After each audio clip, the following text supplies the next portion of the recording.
Of a winner's episode on champion driver Alan Kulwicki when a tragic plane crash took his life. Alan told me how much he really wanted to do this show, and I know how much he wanted you to see it.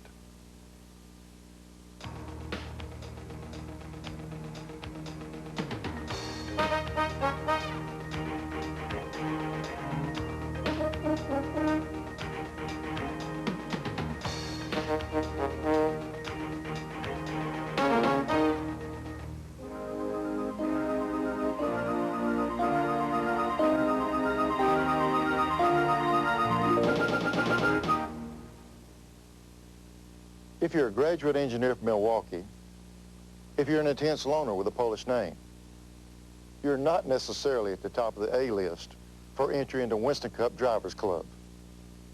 If you set out to compete with the big boys as an owner driver and you do it without a major sponsor, you're not a particularly strong favorite to spend a lot of time in victory lane. If you think you can be champion, think some more. Well, folks, I got one for you. He did it all. He went the whole way, and he did it his way. In a certain sense, you know, I've sort of lived the American dream, maybe, you know, to be able to start from nothing and work your way up to this level and accomplish this. And I'm the guy that a lot of the people that pull for the underdog might pull for me, and I'm not the perennial favorite or the guy that's won it 5 times before. This winner's name, as you probably guessed by now, is Alan Kulwicki. I'm Neil Bonnet. We'll have his story when we come back. Winners is brought to you by Fram Filter Products. Fram, you can pay a little now or a lot later. And Autolite Spark Plugs and wire and cable products. Autolite Spark Plugs, guaranteed for 2 years no matter how far you go. Oh, you're in the right place. You're right here in Hueytown, Alabama. Folks, when the 1992 season opened at Daytona, the favorite to win the championship would probably be Dale Earnhardt, maybe Rusty Wallace, or even Darrell Waltrip. Certainly not Alan Kulwicki. The previous year, 1991, Alan finished 13th in the point standings, and he started that year without a real sponsorship deal. But in 1992, it was a whole different story for Kulwicki. He came to Daytona and had to start 41st in the 500, but he charged all the way up to 4th at the finish behind Davey Allison. Then at Richmond, he ran a tight second to Bill Elliott. He racked up victories at Bristol and Pocono, and 6 Busch pole wins. It all came down to Atlanta in what many have called the most dramatic championship battle ever. In that race, he finished second to Bill Elliott by just a whisker. But Alan had led the most laps. By virtue of that, he won the Winston Cup title by just 10 points. Just 6 years after heading south from Wisconsin with just a car and a truck and a dream, owner-driver Kulwicki had won it all. He had gained the biggest victory in stock car racing. He's different from most of the Winston Cup drivers. For one thing, he's a northerner. For another, he's got a college diploma. Well, I think I have a bachelor's degree in mechanical engineering, and I think that helps me understand the cars better. It takes some of the guesswork out of them. In the long run, I think that's a real asset. You know, I wouldn't trade that education for anything. I can't say that I've designed anything revolutionary on these cars, and I don't even profess to be the smartest person out there, but I have a reputation of being pretty good at setting up the chassis on the cars, and I think that engineering background has really helped in that respect. Alan Kulwicki began his career in Wisconsin, where he grew up. He raced in town us Southerners never heard of. Slinger, Hales Corner, Oshkosh. Well, we know that one by gosh. He was born in Milwaukee, a place known for beer and Polish sausage. He learned auto racing from his family. His father, Gerald, was a top engine builder on the USAC circuit who worked with 6 championship teams, and they went more than 6 consecutive seasons without an engine failure. Alan's reserved father didn't push his equally reserved son into a race car. I didn't want him to get, you know, right out of high school and jump into the race car and, you know, go full-time racing. So I just encouraged him to get an education, and if he wasn't cut out to be a race driver, you know, and if things didn't go right, he always had something to fall back on. So that's what he did, and I think he's very glad that he did it that way.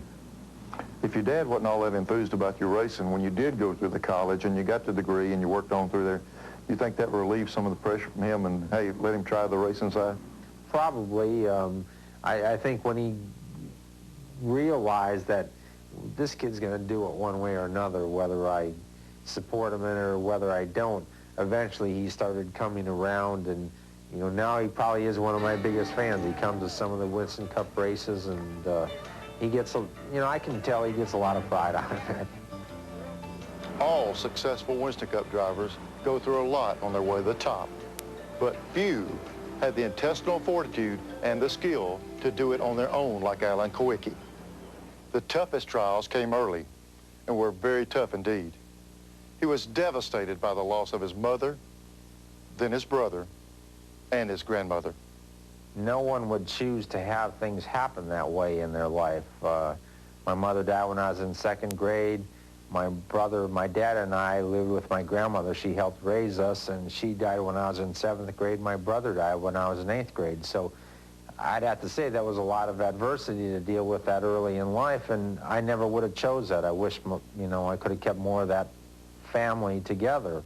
But somehow or another, in the long run, I think that did make me more determined. The fact that I had to maybe get out there and do some more things for myself, or, you know, stand up for myself a little bit more. I think in the long run that made me more determined and a little bit tougher. And like I said, I wouldn't have chosen it that way, but maybe some good things did come out of it.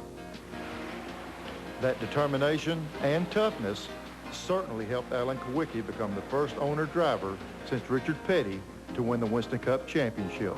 Alan made his commitment to NASCAR Winston Cup racing in 1985. The next year, after moving to the Charlotte, North Carolina area, he won the Rookie of the Year title. But it was in 1991 that his team got the big boost that it needed. They got a sponsor.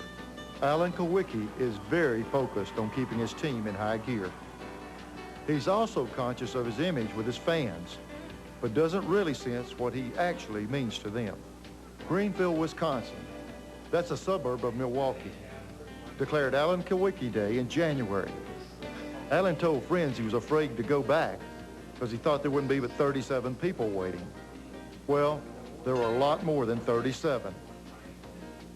Estimates of the crowd that turned out at Greenfield High School ranged from 6,000 to 10,000. They stood in line for hours just to get a chance to talk to him or to get an autograph. Alan responded. He missed his flight to spend extra time with his fans, and at day's end, he had signed his name about 1,200 times. I seem to get a lot of fan mail from people that say, I really look up to you, I admire the way you did things. And not just in racing, not just other race car drivers, but, you know, people that would say, you know, when things get tough, I think about the things that you went through to get to this point, and, you know, it's given me a little inspiration to go on and finish my education, to go on and try to get a promotion in my job, to go to night school, whatever. You know, I get a lot of letters from people that, you know, say that, you know, they found inspiration in that in other areas of their life, and there's a lot of satisfaction in that. It makes you feel good to know that maybe you can have a positive influence on other people. One person who's seen that positive influence since 1988, when he became Alan Kulwicki's crew chief, is Paul Andrews. Paul started in the racing business back in the mid-'70s with Rusty Wallace. Then and now, Paul is known for his hard work, just like Alan, his current boss. You know, we both work hard, but we both want to get things done. I mean, just kind of like whatever it's going to take to get it done. Sometimes you have to work a little harder, or sometimes you can take off a here or there, but most of the time you got to keep working. Paul Andrews and Gerald Kulwicki know Alan very well. Gerald Kulwicki can tell you what makes his son a winner. His desire and persistence. He just very serious about it. He wants to do a good job. He does. That's the way he's been with everything. He just do the best he can. You know, if he got into racing, he wants to win the race. If he wins the race, he wants to win the championship. And he just keeps setting goals and just keeps going higher and higher. Alan Kulwicki has been called many things: dedicated, focused, hard-working, distant, remote, even callous. But his crew chief sees another side. He's always talking about or thinking about racing or sponsors or whatever it is. It's always something about the race team. But he can be a real nice, very personal person. A lot of people say, well, he's pretty quiet or he's really shy or something like that.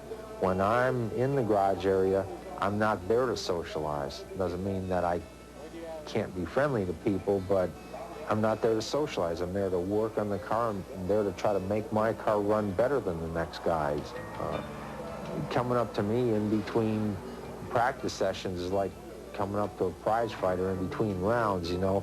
Maybe that's not the time you want to approach me sometimes, but I'm just intense in what I'm doing.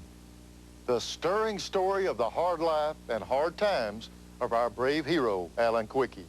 How good triumphed over evil and Dale Earnhardt will continue after this.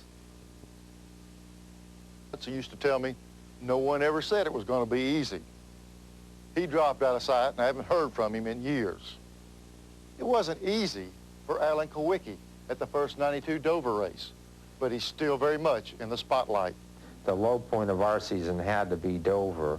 I mean, I think I bent one front stub all year long in all the other races, and I bent 8 clips, front and rear stubs, just at the Dover racetrack in 2 races. You know, we crashed twice in practice in the first race, and, you know, that really hurt my confidence. You know, we were on a 3rd car when we ran that race and managed to run that race without any problems, get a decent finish, come back the next time, and then the throttle stuck on the thing, crashed in practice again, and that, you know, my confidence was probably at an all-time low.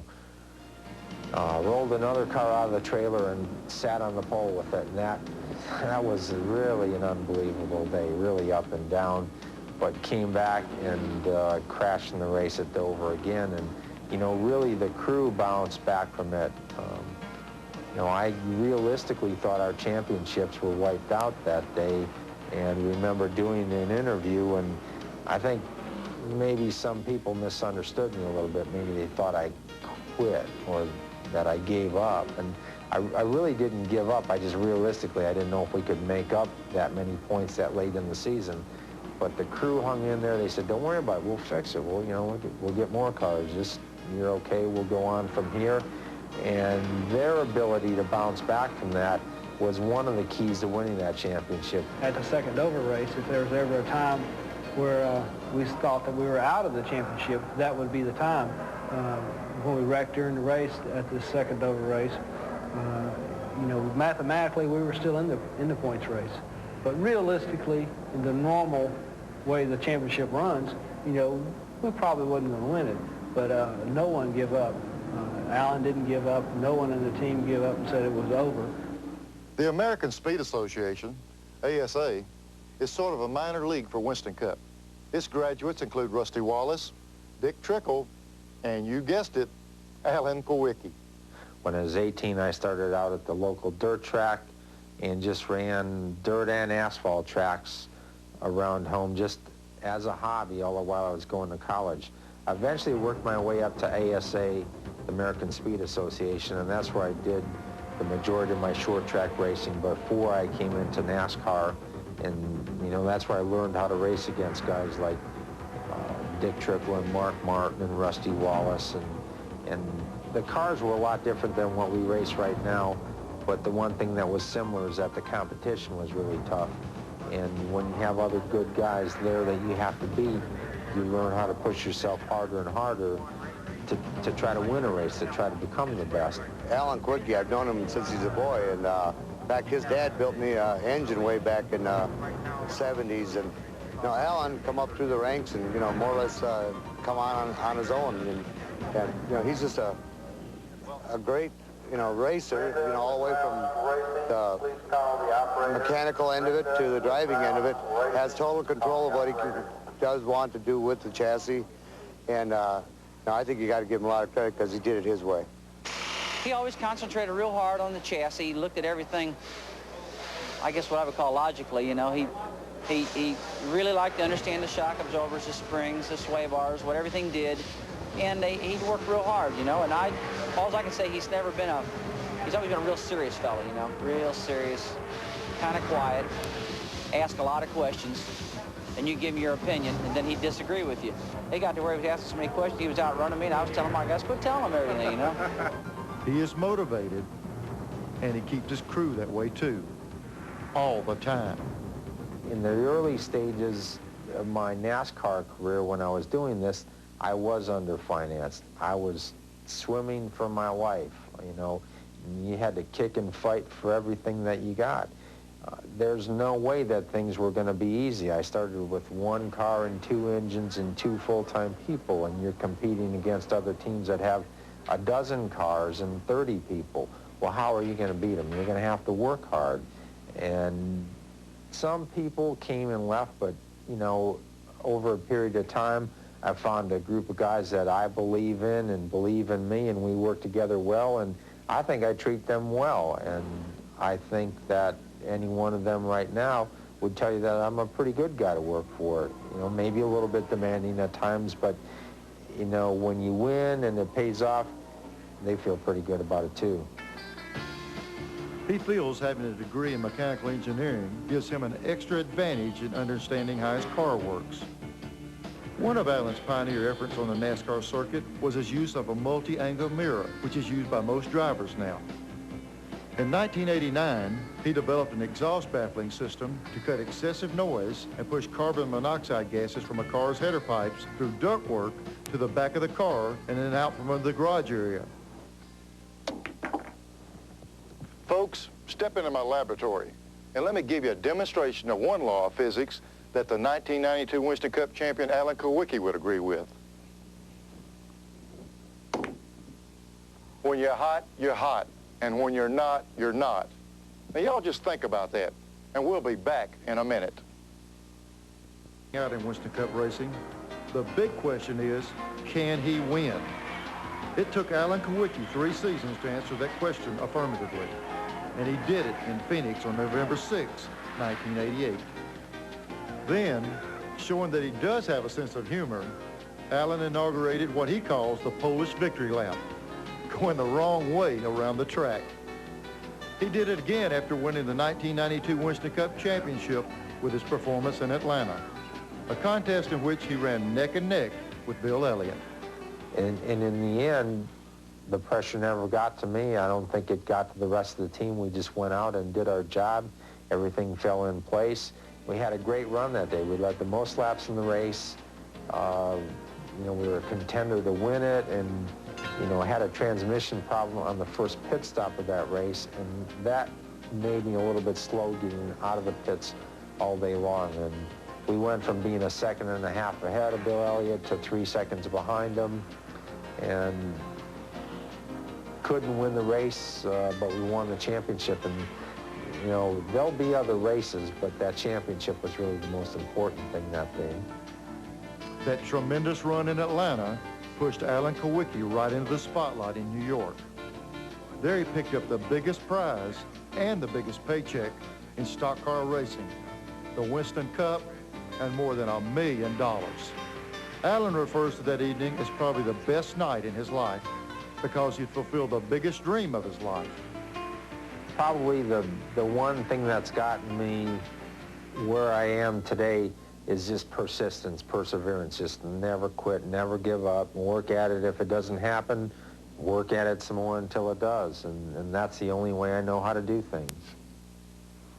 Alan has a lot of fans, and I asked him how he'd like to be remembered by them. Well, I can't win the most races. I'm never going to equal Richard Petty's mark. I'm never probably going to win the most championships, but I've done it a little bit different than the way other people have, and I've done it the way some people said I couldn't. And I'd like to be remembered that way, as a guy that was really determined, that worked really hard. And I'd just like them to respect me for being a good, clean race car driver and for having earned what I got out of the sport. And I'd like to give a little something back to it before I'm finished. I'd like to have a positive effect on some other people, you know, maybe as being a good role model to kids.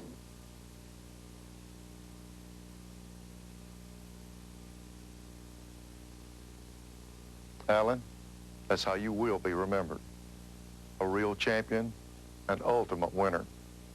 I'm Neil Bonnet. Winners has been brought to you by Fram Filter Products.